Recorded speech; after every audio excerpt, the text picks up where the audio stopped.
امروز جامعه اسلامی به انحراف کشیده شده.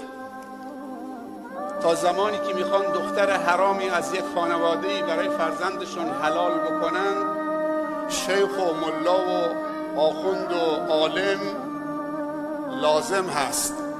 به تعبیر خدا هم لازم داریم که اونو بتونیم در اختیار خودمون بگیریم. نام خدا لازم هست، صلوات لازم هست، استغفار لازم هست، بسم الله لازم هست. چون میخواد دختری که براش حرام شرعاً و عرفاً برای خودش حلال بکنه. صرفاً نام خدا رو و اسم خدا رو به همین اندازه لازم داره. وقتی که صیغه عقد خوانده شد، به خدا میگه دیگه اینجا تو کاری نیستید، من میخوام جشن بگیرم. فلسفه ازدواج بعد از رضای خدا رسیدن به عفت و پاکدامنی است. وقتی انسان پاک شد رشد میکنه. تو وقتی علفهای هرز کنار یک باغچه درختی بکنید، اون درخت رشد میکنه. شر، بدی، معصیت هیچ موقع عامل رشد و توسعه در جامعه نبوده، در انسانی نبوده، در جامعه بشری نبوده. اون طهارت و پاکی است که عامل رشد و توسعه است. چه بسا این ازدواج هایی که اینطوری برگزار میشه ثمرش یک فرزند سالم، صالح، مصلحی که چهره جهان را متحول خواهد کرد و رهبری جهان انسانی و اسلامی رو چه رقم میزنه. این جشن ها و این ازدواج ها و این برنامه ها رو نباید نادیده بگیریم.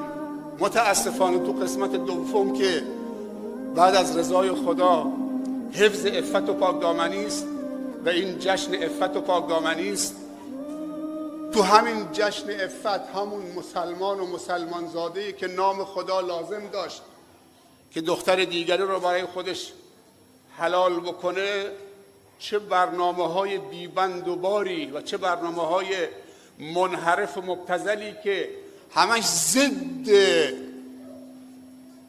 فلسفه ازدواج و ضد عفت و پاکدامنی است.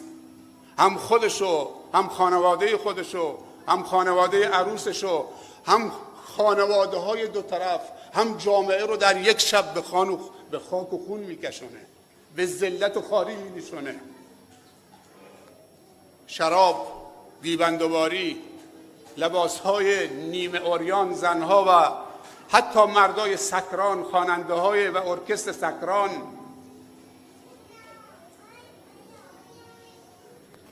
مواد مخدر، اسراف، چشم‌کرانی، بزن و بکوب تا نماز صبح. مؤذن میگه الله اکبر، اونا قطعش نمی کنن. تو که از اول کاری به خدا نداشتید، میرفتید دست یک دختر بیبندوباری میگرفتید، میرفتید دنبال کارت.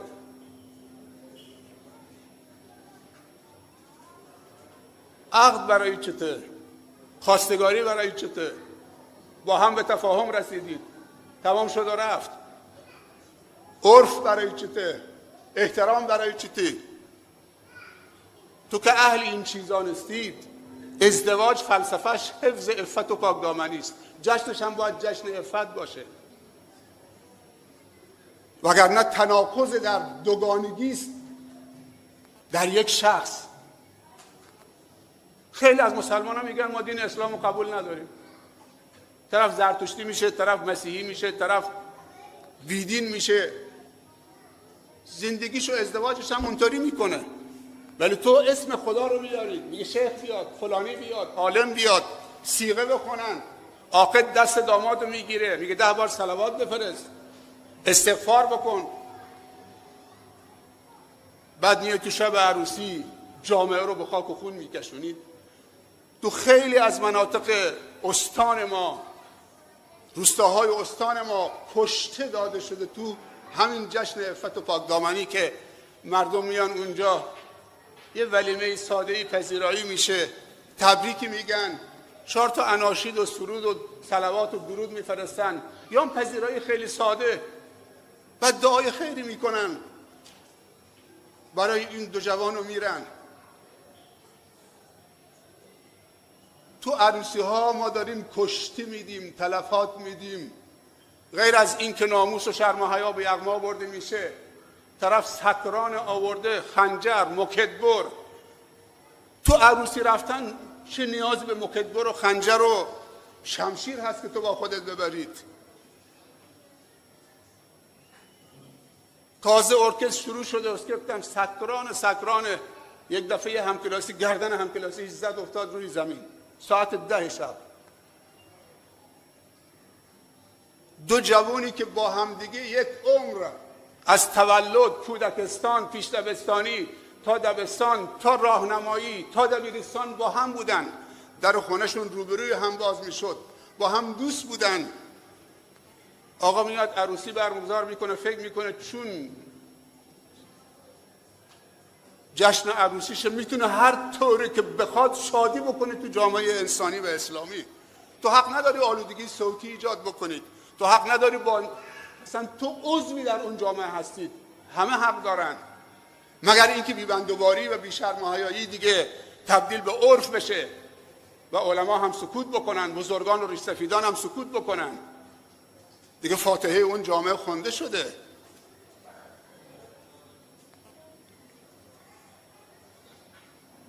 دنیا با همه اون مظاهر فساد طغیانگرش بازم اگر انسان مؤمن درستکار پیدا شد، اون قدر خداوند ظرفیت سازی برای موفقیت اون میکنه که حدی نداره.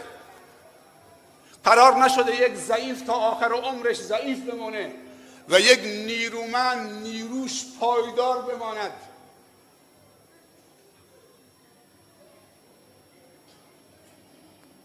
این یک چیز حتمی نیست. و تلک الایام نداولها بین الناس. انسانهای فرهیخته، انسانهای دعوتگر، انسانهای خیرخواه، مسئولیت پذیر، دلسوز ناامید نباشند. این قدرت طغیانگری که فساد در جامعه و بی‌بندوباری و لایه‌بالی و بی‌مسئولیتی و انحراف داره خودشو جلوه میده، با یک چشم به هم زدن والذین جاهدوا فینا لنهدینهم سبلنا و ان الله لمع المحسنین، دوام الحال من المحال، به شرطی که ما مسئولیت پذیر باشیم، راضی نباشیم به بی‌عفتی در جامعه. میگه طرف همکلاسیش رفته سکران شده، تو عروسی مشروب کی میخورن؟ تو مسجد که کسی مشروب نمیخوره. دو نفر دم در ایستادن، مهمانا که میان کشیدنی دوست دارید یا نوشیدنی؟ این طرف کشیدنی، این طرف نوشیدنیه. برو کلتو گرم بکن تا عروسی بهت بچسبه، تا بهت حال بده عروسی، تا لذت ببری. بعضا دامادا هم وسوسه میکنن که مشروب بخوره. دامادی بهش مشروب داده بودن، حالا بردنش تو خانواده عروس، داره استفراغ میکنه با اون کت و شلوارش، زیر درختها پیداش کردن، صبح هم بردنش بیمارستان. این جشن عفته.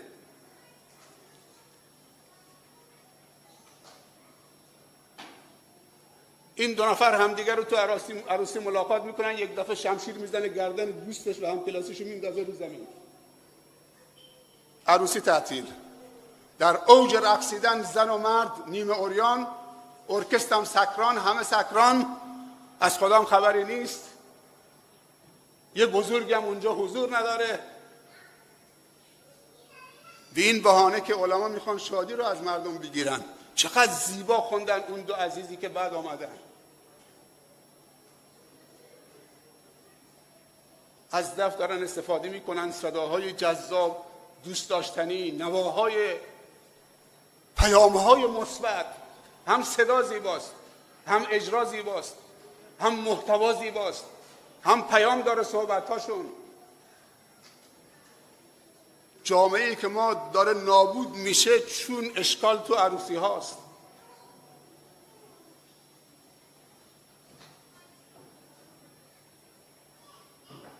در نتیجه ما دچار مشکل داریم میشیم.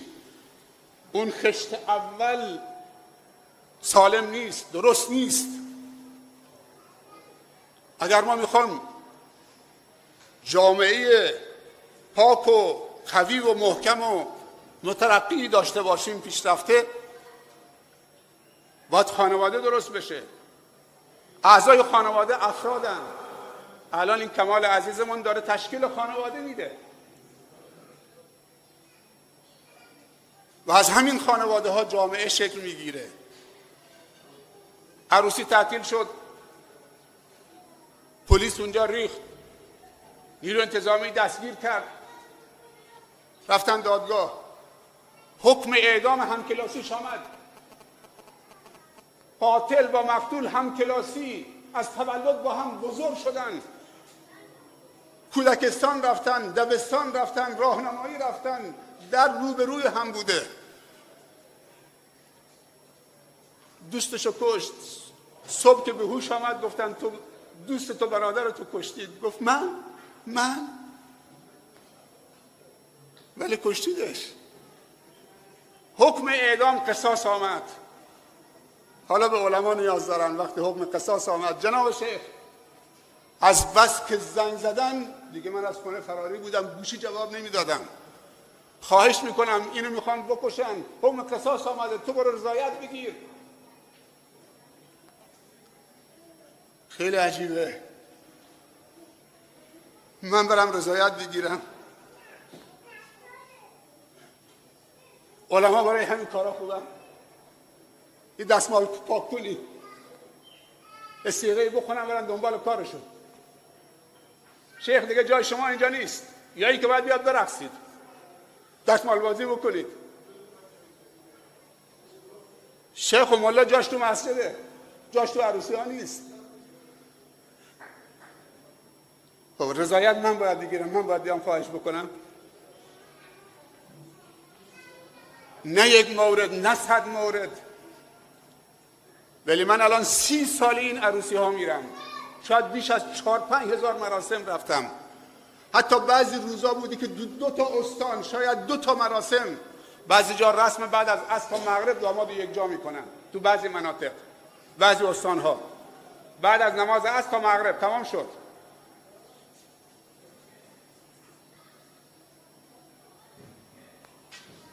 از یک داماد بوده تا 60 تا داماد. چقدر زیبا بود. تو تابستان، تو تعطیلات نوروز، تو این منطقه لارستان، عزیزان خانواده هایی که تو خلیج هستن، تو اروپا هستن، تو بندرعباس هستن، تو شیراز هستن، همه میان برای جشن عروسی. میبینید تو همین عوض خودمون در سال شاید 200-300 تا عروسی بشه. چقدر زیباست. 100 تا داماد یک شب، یک همایش پیوند بین جامعه، یک همایش الفت، یک جشن شادی که به قصد تعبد برگزار میکنیم. یه شیخ و یک ریش سفیدم جلو بیفته، 100 تا داماد دنبالش تو جایگاه بنشینن. ما تو گله‌دار 50 تا داماد بود، 4000 نفر شرکت کرده بودن چند سال پیش. 1500 نفر جوانای شیعه بودن. سبحان الله. جوانای شیعه، مسئولین، علمای شیعه و سنی. 50 تا داماد. یک بزرگی جلو افتاده بود، 50 تا داماد لباس پوشیده دنبالش با صلوات آمدن. 2 تا 25 نفر دو طرف جایگاه نشستن. فرماندارم بود، امام جمعه تشیع بود، تسنن بود، همه بودن. واقعا اونجا یک جشن مهرورزی بود. از سلام کردن به هم دیگه، ابراز محبت به هم دیگه سیر نمی شدن. باور بکنید جوانای شیعه جلوتر از جوانای سنی ابراز محبت میکردن.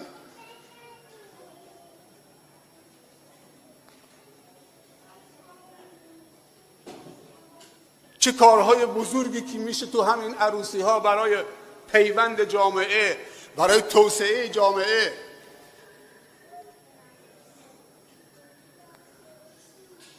عفت.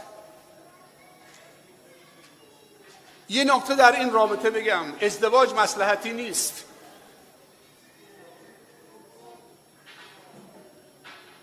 به خاطر پدر، به خاطر مادر، دختر خالت بگیر، دختر عمت بگیر، این سید حتما باید سید بگیره، این شیخ باید حتما شیخ بگیره. این رعیت ما اینا رو نداریم. ان اکرمکم عند الله اتقاکم. در ازدواج انتخاب بر اساس معیارها باید شکل بگیره، اما باید عروس برای داماد جذابم باشه تا به عفت برسه. باید داماد برای عروس جذابم باشه تا اونو به عفت برسونه. خیلی ازدواجهای مصلحتی پسر و دخترمون به عفت نمیرسن، به خاطر مادرشه، به خاطر خالشه. اگر با دختر خالت ازدواج نکردی شیرم برات حرام. معذرت میخوام، من و تو که نمیخوام ازدواج بکنیم. وقتی نوبت خودت بودی که بابا هستید، وقتی میخواستی ازدواج بکنید اراده رو از بچه روی گرفتید، اما وظیفه پدر و مادر است که فرزندش رو راهنمایی بکنه، در کنارش باشه، راهنمایی بکنه، جهتش بده که خوب انتخاب بکنه. اگر دو تا خوب بودن، همه اوصاف خوبی داشتن، دو تا عروس یا دو تا داماد، یکی در کنار خوبی دل پسرمون دل دخترمون هم میخواست، اون یکی که دلش میخواد بهش بدید. غذایی که اشتها نداره بهش ندید.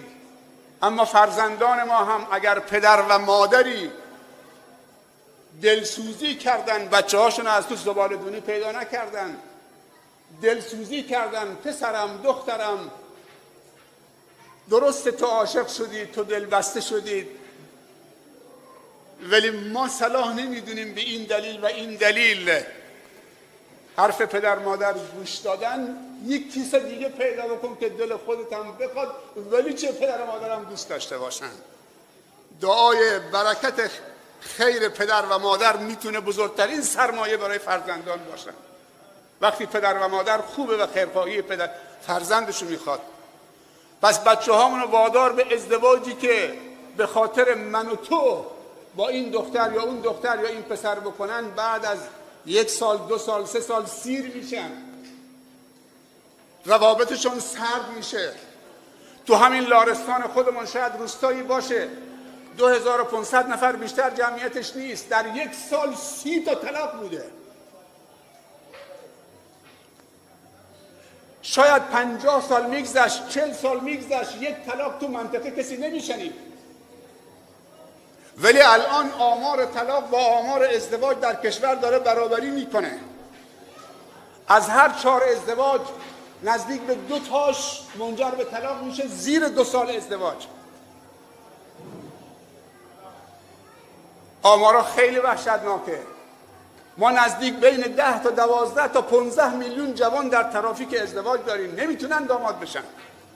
در کشور ما که یکی از جوانترین کشورهای دنیاست، بین 10 تا 15 میلیون جوان در ترافیک ازدواجه. قدرت پرداخت مهریه نداره، قدرت پرداخت ارکستر نداره، قدرت پرداخت فلان نداره، قدرت پرداخت هیچی نداره. وقتی که ازدواج مثل آب خوردن شد، اون موقع اگر کسی ازدواج نکرد حق داری شلاقش بزنی. وقتی گربه گرسنه است، گوشتم گذاشته جلوش، اگر خورد تو حق نداری گربه رو شلاق بزنید.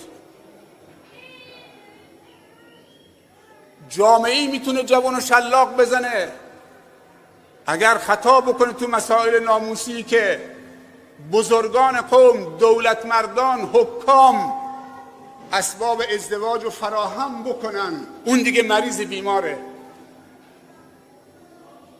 15 میلیون تو ترافیک ازدواج.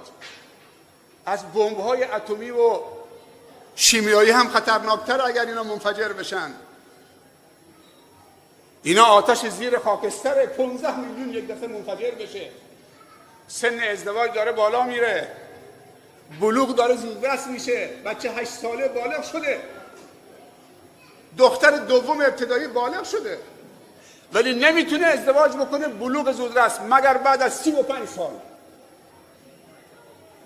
این بلوغ زودرس، فضای مجازی، غذاهای شیمیایی، مواد شیمیایی که به میوه و به همه چیز ما، غذای ما داره تزریق میشه، بلوغ زودرس، این شبکه‌های ماهواره‌ای، بی‌پروایی پدر و مادر، بلوغ زودرس تو دخترها و پسرمون داره ایجاد میکنه. بچه 8 ساله معذرت میخوام 9 ساله کلاس دوم ابتدایی، سوم ابتدایی بالغ شده. بلوغ زودرس 20 سال فاصله تا ازدواج، 25 سال. چه باید بکشه؟ پدر وقتی سرش رو بالش میذاره خوابش میره، همین سرش نگذاشته خروپوفش بلند شد. این سن بهش میگن سن کوفتگی و خستگی. عرب بهش میگه سن المراهقه. سن نیست که بچه های ما خسته میشن، کوفته میشن. وقتی سر رو بالش میذارن تازه بیدار میشن.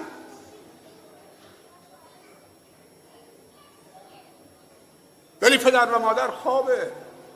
کدوم یکی از ما ساعت 2 شب بلند شدیم ببینیم دست پسرمون کجاست، پاش کجاست، کجا خوابیده؟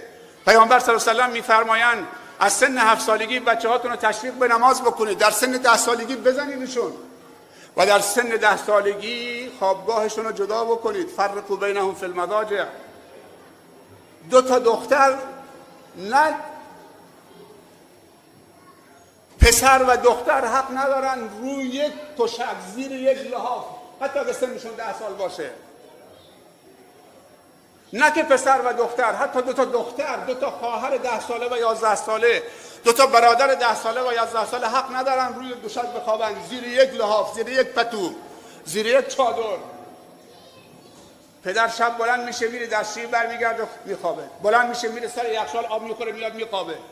بلند شو برو تو اتاق بچت نگاه بکن. بعضی بچه ها شب راه میرن، تو خواب راه میرن، از تو اون اتاق در آمده رفت تو کنار خواهرش خوابیده. خب این اگه شب بیدار شد، شهوت و شیطان تعارف با کسی نداره. این دختر شیخه، این دختر ملاست، این دختر حاکمه، این دختر استانداره، این دختر پروفسور فلانیه. بعضی فکر میکنن شهوت فقط مخصوص لاتاست. این حرفا چیه؟ بلند شو کجا خوابیدن. مشکل پیدا میشه. چرا چشمانمون رو بستیم، خودمون رو به اون کوچه زدیم؟ چرا متوجه نیستیم که نسل خودمون، آینده خودمون، علما میگن فرزند صالح تولد دوباره یک پدر صالحه. یعنی وقتی تو فرزند صالح، مؤدب، مفید دارید، مصلح دارید، مثل اینکه خودت دوباره تولد شدید. و شاگرد صالح تولد دوباره یک معلم صالحه، یک عالمه و یک استاد صالحه و یک مربی است. اون نسل خودمونه. به نسل آینده رحم بکنیم، کمکشون بکنیم. ازدواج باید مثل آب خوردن باشه. اما زن حلال 1 میلیارد پول میخواد، زنا زن حرام مفتیه، یه چیز هم میدن. واقعا مشکل درست شده. من تو جامعه هستم، من با جوانا هستم، درد دلشون به من میگن، با من تعارفی ندارن. خیلی وقتا شکایت پدر و مادرشون میکنن.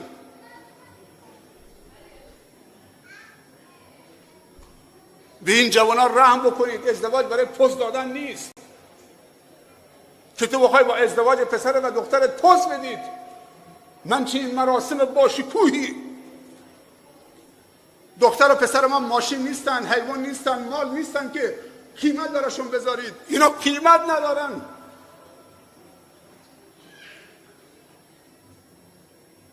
اینا فرزندان ما هستن، جگرگوشه های ما هستن.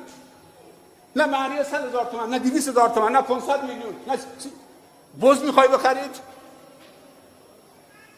این داماد تو فردا بابای نوه تو میشه. انسان همینجور داره در تکامل اسلامی شکل میگیره. اول کودک بودی، بعد نوجوان، بعد جوان، بعد مرد شدی، ازدواج کردی، بعد پدر شدی و بچه دار شدن. تو داری تکامل انسانی رو طی میکنید. بعد وقتی پدر بزرگ شدید، فرزند تو ازدواج کرد، بچه به دنیا آورد، تو میشی پدر بزرگ. داماد تو حکم پسر تو رو داره. چرا بعضی از پدر عروسا یا بزرگان پدر و مادر عروس میخواد شب اول عروسی دامادش رو چپاول بکنه، 500 میلیون 1 میلیارد پول بده؟ تو دامادت رو غارت میکنید. این پدر نوی تو خواهد شد. دین و ایمان و اخلاق دارید، اصالت دارید، سواد دارید. عزیزی میگفت رفتم خواستگاری، فکر میکردم این چند تا سوال اگر از من بکنم خوب جواب میدم. اهل دود هستی؟ نه. میگه جواب آماده کرده بودم که به من بگن. سیگار میکشی؟ نه. شراب میخوری؟ نه. مواد مصرف میکنی؟ نه. نماز میخونی؟ بله. شیطان میگه رفتم اونجا گفتم پول داری؟ گفتم نه.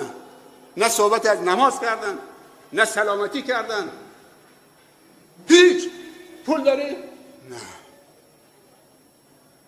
پول نداری مال زن گرفتن نیستی، برو دنبال کارت. میگو سوالایی که جوابش آماده کرده بودم نماز میکنی؟ بله. اصلا نه سوال از نماز، نه از سوالی از شرم و حیا، از فلان، از هیچ، از ارزش ها هیچ نشد.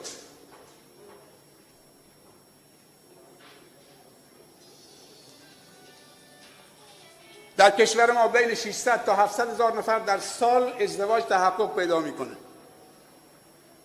از ها 4 ازدواج هم 2 تا به بالاش، کمتر از 2 تا بالای 1.5 منجر به طلاق میشه. طلاق هایی که شکل میگیره زیر 2 سال ازدواجه. بعضی 6 ماه، وقتی دوره عقد طولانی میشه، دوره نامزادی طولانی میشه.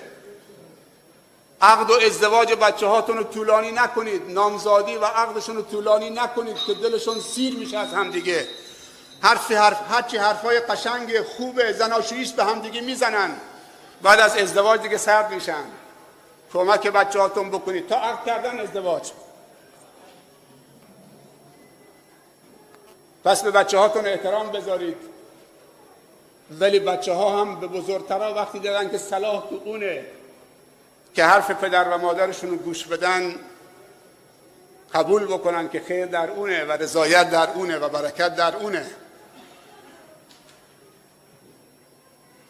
ما در کشورمون اگر جلو 3 تا اسراف بگیریم، در استان هرمزگان 900 تا مدرسه کلنگی هست. من عضو خیرین مجمع خیرین مدرسه استان هرمزگانم و کشورم. ما انجمنی داریم در سورو، انجمن خیریه خاتم النبیین، تا الان بالای 150 تا مدرسه دولتی فقط درست کرده. اگر 3 تا اسراف در کشور ما جلوش گرفته بشه، اسراف عروسی ها، اسراف عزاداری ها، اسراف سفرهای حج و عمره و زیارت ها، طرف عمره میره 5 میلیون هزینه شه، 100 میلیون میاد سوغاتی و پلو و فلان و جشن میگیره.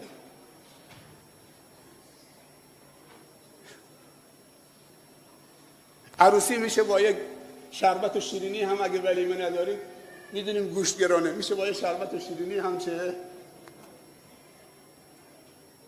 سر و تهش به هم آورد. من 4 نفر داماد کردم، هزینه پذیرایی 40,000 تومان تو یک شب. پدر جان چند کارتون کتاب با یه سانتاف. مردم آمدن اناشید زیبا شنیدن، 4 نفر تو یک شب با 40,000 تومان چند سال پیش. تصور بکنید 50 تا داماد، 50 تا عروس یک شب. اگه 50 میلیون هم هزینه بشه برای پذیرایی، تقسیم بشه بین 50 نفر، نفر 1 میلیون میفته. ولی چقدر ارزش‌های معنوی داره. اگر ما همین اسراف عروسی، اسراف عزاداری، اسراف حج و عمره و زیارت‌ها یک کمی کنترلش بکنیم.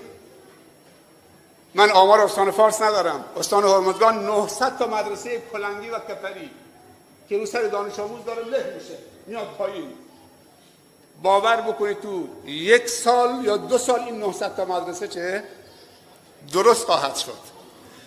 اونقدر اسراف، اگر اونقدر ما هرچی اسراف بکنیم رصید خیرمون کم میشه.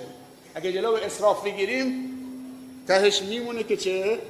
نوبت خیر کردن که رسید دیگه چیزی ما نداریم، فعلا بدهکاریم، فعلا وام گرفتیم. اما ثمره بعدی عروسی و ازدواج فرزند، تداوم نسل انسانی است. کمال اگه میخوای دعا بکنید دعا بکن پسرم، خودت و همسرت دعا بکن، دو نفریتون سجده شکر بکنید، دعا بکنید خدایا شاکریم از این که این توفیق رو به ما دادید. از پدر و مادرتون تشکر بکنید، هر دو طرفتون، تو و خانمت که شما را بزرگ کردن، تربیت کردن، به فکر عفت و پاکدامنیتون بودن، براتون جشن میگیرن، در حقتون پدری کردن، مادری کردن. تشکر بکنید. این تشکرها از پدر و مادر، هر کسی که به تو خدمتی کرده، برکت زندگی انسانه، بدرقه راهتونه و زندگیتونه. و از خدا بچه رو بخواهید، بچه‌تون رو تعریف بکنید. خدایا فرزندی میخوام، نگو حتما پسر یا حتما دختر، خدایا فرزندی من بده که سالم و صالح و مصلح باشه، سالم در جسمش. ما در استان هرمزگان 2000 معلول داریم، 2000 بیماری تالاسمی داریم. برید مرکز تالاسمی ها رو ببینید، 2500 تالاسمی در استان هرمزگان. به خاطری که عاشق هم شدن نرفتن آزمایش خون بدن ژنتیک، طوری به هم دل بستن. بعد دکتر گفته چه آزمایش نه، یا تو روستا بودن. وقتی این بچه های معصوم میبینی 25 سالشه، کلش به این گندگی است، چشمش ورم کرده. 2500 فرزندی که تو چنین ازدواج هایی به دنیا میان چون نرفتن آزمایش خون بدن. مسائل ژنتیک خونی رو این بدبختا چه گناهی کردن؟ 25 سال 30 سال بدنشون نحیف، سرشون بزرگ، چشمشون خونی، زیر چشمشون سیاه. خدایا فرزندی بده سالم و تلاش بکنید. 2 سالم در جسمش، صالح در اخلاقش و مصلح برای جامعه. اینطوری دعا بکن. خودت و همسرت با وضو رو به قبله بنشینید. خدایا ثمره این ازدواج خوشنودی خودت، عفت و پاکدامنی، فرزند سالم و صالح و مصلح. بعضی دعا میکنن خدایا به من پسری بده که چشمش، موش، گردنش، پاش، اندامش از اون خوشگلتر تو منطقه نباشه. خب تو که این همه درباره خوشگلیش دعا کردید، یعنی این زبان بهش فشار میاد بگی خدایا در اخلاقش هم صالح باشه. اگه خوشگل باشه صالح نباشه فاسد میشه، جامعه رو فاسد میکنه. خوشگلا زنها رو به فتنه میندازن، فرقی نمیکنه چه مرد خوش تیپ و خوشگل چه اگه تقوا نباشه. اون دعا بکن، صالح در اخلاقش، مصلح در برای جامعه.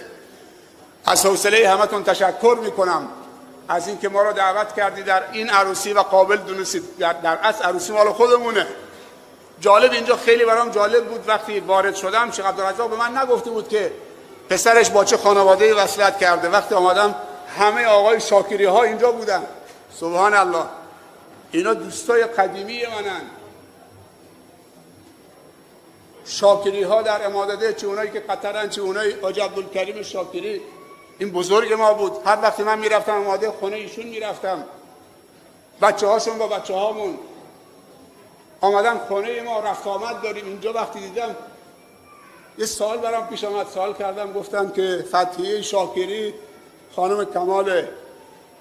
خیلی جالبه برام، خیلی از دوستامو اینجا دیدم، خیلی از خاطره ها زنده شد. من از شما و مردم خوب این منطقه، از پیر و جوانشون خاطره های زیبا دارم و ممنونم و خدا جزای خیرتون بده به خاطر اون همه عاطفه های زیبایی که از شما دیدم و مهربانی ها و مهرورزی ها و خوبی ها و واقعا به این دوستی به خاطر خدا خیلی خوشحالم و سپاسگزارم. از حوصله همتون تشکر میکنم. برای همتون آرزوی موفقیت دارم. من یک کتابی آوردم برای کمال به عنوان هدیه